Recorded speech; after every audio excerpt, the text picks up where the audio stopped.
계시록별 중 28번째 시간입니다. 오늘 계시록 20장을 통하여 천연왕국과 왕권에 대해서, 첫째 볼에 대해서, 백보자 심판에 대해서 변론해 보도록 하겠습니다. 이제 천연왕국 세계의 대리인데요. 하나님께서는 공의와 사랑이 계신 동시에 완전하신 신이시기 때문에 모든 사람을 공의를 통하여 베푸시는 것을 말씀했는데요. 공의라는 것은 독재적인 방법이 아니고 공적 의를 위하여 법을 세우고 준행하는 것을 공의라고 하는 것인데요. 공의는 언제나 대상자가 있어서 되는 것인데, 하나님은 에덴 동에서 강력한 뱀을 지어 사람을 대적할 수 있는 기능을 주어서 하나님의 법을 놓고 싸우게 한 것이다, 이렇게 볼 수 있죠. 그래서 뱀은 가장 강력한 기능을 주어서 얼마든지 사람을 미혹하게 하고 하나님의 말씀을 참으라고 믿지 못하게 하는 기능을 준 것이죠. 하나님께서는 하나님의 말씀을 절대적으로 참으로 믿고 순종하면 향상되고 복을 받게 되는 것이고, 이제 그 뱀의 미혹을 받아서 졌기 때문에 진자는 이긴자의 종이라는 것처럼 하나님의 법에 의해서 뱀은 연화승천의 용이 됐고, 사람은 이제 죽을 수밖에 없는 땅으로 또 이제는 흙으로 들어가는 역사가 있었고, 이제는 음부로 갈 수밖에 없는 신사가 되었죠. 인간 종말에는 이제 용을 이기는 이런 사람들을 통하여 왕권을 주고 변에 승천하여 공중관리하시는 예수를 영접할 은혜를 주시고, 뱀은 다시 이제 용은 무저강에 갖다 가두는 일로 이제 끝을 맺는 역사인데, 그 일들이 완전히 이루어져서 천년 왕국이 이제 이루어지는 것이 하나님의 사랑의 창조의 목적이 달성되는 때다, 이렇게 볼 수가 있죠. 그럴 때는 미혹을 시켜서 이제는 미혹받지 않는 자들로 새 시대에 축복을 주니까, 새 시대에는 미혹이 없는 시대가 와서 이제는 마귀가 없는 세상이니까 아주 완전한 안식의 복락을 누리는 시대다, 이렇게 볼 수가 있죠. 그래서 이런 일들을 통해서 하나님의 섭리가 이제 완전히 이 땅에 이루어져서 진리 앞에 순종하는 자들에게는 복을 주고, 말씀 앞에 순종치 않는 자들은 환란의 재앙을 화를 받게 되는 것이 심판때다, 이렇게 볼 수 있는 것이죠. 1절에서 3절입니다. 또 내가 보매 천사가 무저갱 열쇠와 큰 쇠사슬을 그 손에 가지고 하늘에서 내려와 용을 잡으니 곧 옛뱀이요 마귀요 사단이라 잡아 1000년 동안 열박하여 무저갱에 던져 잠그고 그에 임봉하여 천년이 타도록 다시는 왕을 미혹하지 못되게 하였다가 그에는 반드시 잠깐 놓으리라. 그래서 이제는 무저갱의 열쇠를 가지고 밀갈 천사장이 이제 이 용을 무저갱에 1000년 동안 가두게 된다, 이 말이죠. 아주 이제 원부 지옥에 가는 것이 아니고 1000년 동안 원부에 가는 것은 다시 천년 왕국 후에 말기에 다시 이제 무저갱에서 나와서 다시 비옥해보는 일이 한 번 더 있기 때문에 무저갱에 가뒀다, 이렇게 볼 수가 있는 것이죠. 그래서 천년이 이제 자기까지는 나오지 못한다. 그래서 천년왕국은 이제 비옥지 못하는 그런 때다. 근데 이때는 이제 정말 삼대락을 미가엘 천사장은 용을 나오서 무저갱에 놓고 짐승을 데려가 거기 선제 세력은 입맞은 14만 4천명의 비련 성도가 백마탄 군대가 되어 그들을 천멸시키는 일로 승려해서 새로운 이제 에덴 동산을 좁혀서 천년 왕국이 시작되는 때다, 이렇게 이제 볼 수 있는 것이죠. 그래서 용의 건설, 그런 공산당의 세력이 바로 용의 앞잡이 세력인데, 그 세력과 또 거짓 선지의 세력은 공산당에서 거짓 맹세로 나오는 거짓 목자들인데요. 그것이 WC나 WE나 다운을 수용하는 세력들이 다 이것이 거짓 선지의 세력인 것입니다. 그걸 요즘에 잘 분별해서 우리가 신앙생활을 바로 해야 될 때는 것을 우리가 알아야 된다, 이 말이죠. 그래서 이런 미혹받는 그런 일들이 있었던 것이 이제는 아담 때부터 있었던 것이 이제는 다 이제 끝이 나서 미혹이 없는 천년왕국을 이루는 일은 근본적으로 마귀를 무저갱에 가두니까 이런 일이 이루어진다, 이 말이거든요. 4절입니다. 또 내가 보좌들을 보니 거기 앉은 자들이 있어 심판하는 권세를 받았더라. 또 내가 보니 예수의 증거와 하나님의 말씀을 내어 목뱀을 받은 자의 영혼들과 또 짐승과 그의 우상에게 경배하지도 아니하고 이마와 손에 그의 표를 받지도 아니하는 자들이 들어서 그리스도로 더불어 천년 동안 왕노로 다니. 여기에 이제 천년 왕국에는 왕권의 작을 가는 자들이 딱 두 명이 있다는 것이죠. 모든 성경에 거기만 이제 왕권 받은 자가 누군지를 알게 되죠.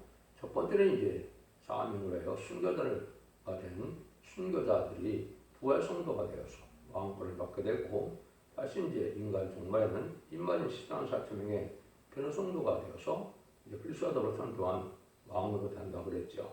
그게 이제 직접적인 지휘권과 참여하는 왕권으로 나눠질 수가 있는데, 그래서 예수님이 만왕으로 이 땅에 오실 때 분봉왕으로 이제는 책봉을 받아서 왕을 하게 될 것을 여기 말씀하셨다, 이렇게 볼 수가 있죠. 이런 일들이 이제 천년 동안 평화로운 왕국을 이루게 될 것을 말씀한 겁니다. 나머지 죽은 자들은 이제 살지 못한다, 이 말은 이제 일반적으로 예수를 믿다 죽은 자들은 이때 부활하는 것이 아니고 순교자만 부활한다, 이렇게 볼 수 있는 거죠. 순교를 인정받은 종들만 부활해서 첫째 부활에 참여하므로 이제는 변화 승천할 때 같이 변화 승천했다가 다시 천년왕국에서 왕을 하게 된다, 이걸 알려준 거죠. 5절 6절입니다. 그 나머지 죽은 자들은 그 천년이 차기까지 살지 못하더라. 이는 첫째 부활이라. 이 첫째 부활에 참여하는 자들의 복이 있고 거룩하도다. 둘째 싸움이 그들을 다스리는 권세가 없고 도리어 그들이 하나님과 그리스도의 제사장이 되어 천년 동안 그리스도로 더불어 왕노릇하리라. 다시 이제 이걸 설명하셨죠. 그래서 결국은 이제 첫 부활에 참여하는 것은 순교자만 첫째 부활에 참여하고, 그 나머지는 천년 왕국 후에 심판 때 이제 심판의 부활과 생명의 부활로 갈 때, 그때 이제 다시 구원함을 받는 이 있다는 걸 알 수가 있다, 이 말이죠. 첫째 부활에 참여자들이 복이 있다. 둘째 사망이 그들을 다스리는 권세가 없다. 백부자 심판 때 이제는 심판 받지 아니한다, 이 말이죠. 이게 아주 왕권을 누릴 수 있는 이러한 복된 자들이 바로 첫째 부활에 참여했던 부활 성도와 또 변화 성도가 해당이 되죠. 이런 자들은 참 복을 많이 받았다, 이렇게 볼 수 있는 것이죠.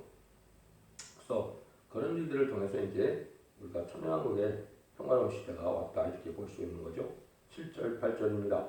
천년이 참에 사단이 그 옥에서 나와서 땅의 백성 사방 백성 곧 곡과 막을 미혹하고 그와 쌈을 붙이니 그 수가 모래 같으리라. 이건 이제 천년 왕국 기간에 이제 많이 태어난 사람들이 있죠. 이들은 이제 하나님의 공예법을 시험해 본 적이 없기 때문에 인간 영혼에 다시 마귀를 미혹시키는 일을 하게 된다, 이 말입니다. 천년 왕국에는 이제 미혹을 받지 않고 들어가는 사람들이 있지만은 거기 가서 나온 자녀들은 미혹을 한번 안 해봤기 때문에 하나님의 공예의 법에 의해서 마지막 천년왕국에 미혹을 시키는 때가 오는데, 그때도 미혹받는 사람들이 바드모리아스와 같이 수가 많다는 거죠. 그런데 이것은 이제 많은 곡과 마곡으로 팽창이 돼서 아주 번창한 때 또 상당수는 왕권에 대한 불만을 갖고 있다가 이제는 마귀의 미혹을 받아서 멸망을 당할 사람들이 될 것을 여기 말씀하신 겁니다. 그래서 이것은 하나님의 공의의 법에 의해서 항상 미혹해보고 난 다음에 복을 주는 것이 아담에게 이된 동생에도 마찬가지고 또 천년왕국 때도 마찬가지고 천년왕국이 끝나서도 후궁세계에 가기 전에도 미혹해보는 것이 하나님의 공의의 법이다, 이렇게 볼 수 있는 것이죠.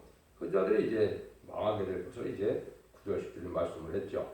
저희가 치면에 널리 퍼져 성도들의 짐과 사랑하시는 성을 두르매 하늘에서 불이 내려와 저희를 소멸하고 또 저희를 미혹하는 마귀가 불과 유황못에 던지니 거기는 진순과 거짓 순자도 있어 세세대로 밤낮 괴로움을 받으리라.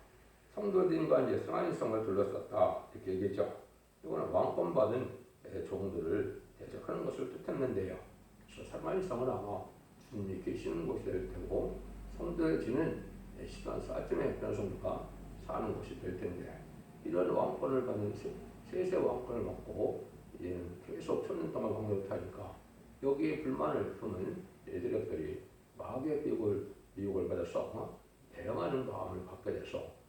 태어난 자들이 이제 멸망을 당한다 이렇게 볼 수 있는 것이죠. 그래서 미혹받는 자들이 이제 많이 나와서 이것이 불이 나와서 이제 죽게 되는데 여기에 보면 민수기 16장 35절에 보면 여호와께서 불이 나와서 분양한 250분을 소령을 하였더라. 할 데 없어가 있었죠. 레위 족속 250명, 불라당 250명이 모세를 대적하다가 그리고 불심판을 준 것처럼 이때도 이제 마이가 불과 6명을 던진다 그랬죠. 그래서 그와 똑같이 불심판을 받아서 멸망할 것을 말씀한 것입니다. 이것은 천년왕국에 들어가서 태어난 자들에게 하나님께서 공의의 법으로 미혹해 버립니다. 이렇게 볼 수가 있죠. 이런 일이 있고 난 다음에 이제 하나님께서 백보자 심판이 있게 되는 것이죠. 11절에서 15절입니다. 또 내가 크고 흰 보좌와 그 위에 앉으신 자를 보니 땅과 하늘이 그 앞에서 뼈에 관대없더라. 또 내가 보니 죽은 자들이 무른 데서 하고 그 보좌 앞에 섰는데 책들이 펴있고 또 다른 책이 펴졌으니 있고 생명책이라. 죽은 자들이 자기 행위에 따라서 책들에 기록된 대로 심판을 받으니 바다가 그 가운데서 죽은 자들을 내어주고 또 사망과 음부도 그 가운데서 죽은 자들을 내어주매 각 사람이 자기 행위대로 심판을 받고 사망과 음부도 불못에 던지오니 이것은 둘째 사망이라 곧 불못이라. 누구든지 생명책에 기록되지 못한 자는 불못에 던지오리라. 이제 행의 심판이 오는 때가 온다의 말이죠. 천지는 없어지는 때고 마지막 행의 심판이 오는 때인데 주님께서도 요한복음 5장 29절에 선한 일을 행한 자는 생명의 부활로 악한 일을 행한 자는 심판의 부활로 나오리라 그랬죠. 이것이 이제 모든 인간들이 부활을 해서 이제 음배 같은 사람들도 나와서 심판을 위한 대로 다시 심판을 가서 영원한 지옥으로 가게 되는 것이고 나머지가 있던 성도들도 다 부활해서 이제는 생명책에 기록된 대로 천국대로 이제 부활돼서 영원한 무궁세계에서 이제는 복을 누리게 되는 것이죠. 그래서 천국과 이제 지옥으로 나누는 때가 이 백보자 심판이다 이렇게 보시면 되죠. 그러면 이제 이 지구가 하나님께서 사용하고자 하는 7,000년이 다 차서 이제 다 무궁세계로 가게 돼서 하늘과도로 이제 동고동락하는 이런 영원한 복락을 누리는 것이 21장 3절의 내용이고 이제는 지옥 갈 사람들을 음배 같던 사람들은 영원한 불못에 지옥에 가서 영원한 이제 풀에 이제 괴로움을 당하는 일이 있게 될 것을 말씀하는 것이죠. 이게 이제 백보자 심판이라 이 말입니다. 그래서 지금은 이제 천년왕국에 가는 것은 복음 심판으로 진리 앞에 순종한 법에 따라서 이제 심판을 받지만은 이때는 행위의 심판이라 과거에 제가 행위대로 심판을 받게 될 것을 보여준 것이다. 이렇게 볼 수 있죠. 이것은 이제 하나님의 뜻이 이 땅에 이루어져서 완전히 새 시대의 축복을 누리게 될 것을 말씀하신 겁니다. 그래서 이제는 우리가 하나님의 이제 복을 누려서 이 천년왕국으로 이제 끝을 맺는 것이 아니고 백보자 심판에는 무궁세계에서 또 영원한 복락을 누리는 것이 하나님의 사랑의 이제 완성이다 이렇게 볼 수가 있는 것이죠. 그래서 지금은 이제 지상에서 천년왕국을 이루는 것이 하나님의 창조의 목적이기 때문에 이때 천년왕국에서는 이제는 영원한 이제는 복을 누리기 위해서 영원한 왕권을 받은 종들의 이제는 백성을 생산하는 기간이기 때문에 창세기 1장 28절에 보면 생육하여 건성하여 땅에 충만하라 이 말씀한 것처럼 많은 사람들이 이제 태어나게 되고 그 태어난 자들을 이제 마지막 미혹시켜서 미혹하는 자들을 불심판이 돼서 죽게 되고 이제는 이제 생명의 벌과 심판의 부활로 마지막 모든 인간들 행의 심판으로서 천국과 지옥으로 나눠지는 때가 백보자 심판이다. 그래서 이 지구는 다시 이제는 창세기 1장 1절 이하처럼 이제 공고하고 이제 혼돈 있는 이러한 생명체가 살 수 없는 것이 되고 무궁색에서 영원한 복락을 누리게 될 것을 말씀하신 것이다. 얼마나 이제 하나님의 복이 이 땅에 완전히 이루어지는 때가 이때니까 이때 복을 설명은 한이 없는 이런 복을 누리지만은 이제는 더 이상 구원의 기회도 없이 다 망할 자들은 이제 둘째 사망인 백보자 심판대 영원한 지옥으로 가서 영원한 고통을 당하는 것이 하나님의 법이다 이렇게 볼 수 있는 것이죠. 여러분들은 지금 이제 이혼성이 세워서는 말세 꿈의 비인을 잘 믿고 이런 것을 읽고 듣고 읽어서 죽지 않고 세시하고 주체가 변성천하는 이런 복음을 우리가 받아들여서 심판을 면할 때하고 축복을 받을 때가 이제 온 것이죠. 그래서 마지막 한 일의 중에서도 1300년 만에 구원의 역사를 진행할 때 진리의 심판의 사람들을 전하는 이 시대의 끝을 맺는 게인 첫 대의 역사로서 이 시대 상해 방주, 은혜 방주, 구원의 방주의 역사를 진리의 심판의 사람들을 통하여 청량하게 되고 청량한 자들에게 충량과 진리를 다하면 입말인 14만 4천 명이 되고 순종하는 자들은 예비처 보호죄 받아서 새 시대의 청력 백성이 된다 이 말입니다. 순종하는 자들은 이제 환란에 빠지는 사람들마다 심승의 표를 받게 되고 심승의 표를 받은 자들은 30대 대제태왕의 계룡을 받다가 아마겟돈 때 악인과 죄인은 전멸을 당하는 심판을 받게 되고 그 심판을 받게 된 다음에 이제는 천년왕국을 이루게 된다 이 말입니다. 그래서 천년왕국에서는 비역이 없는 눈물 고통, 재앙이 없고 사망이 없고 해함도 없고 또 하나님께서 완전한 부족이 없는 이런 시대를 이루는 것은 에덴동의 축복을 다시 찾아주는 역사다. 이것이 이제 원래 천지를 창조해서 에덴동을 만든 목적이 완전히 다시 이루어지는 시대라는 것을 여러분이 잘 믿으시고 이것이 기독교 종말의 원론의 어떤 정통이기도 하고 또 완전한 기독교의 참된 소망이기도 한 것입니다. 이 말씀을 순종해서 자손만대 죽을 수 있는 복된 종들과 종들의 명주 다 되시기를 예수님으로 간절히 축원드립니다. 아멘.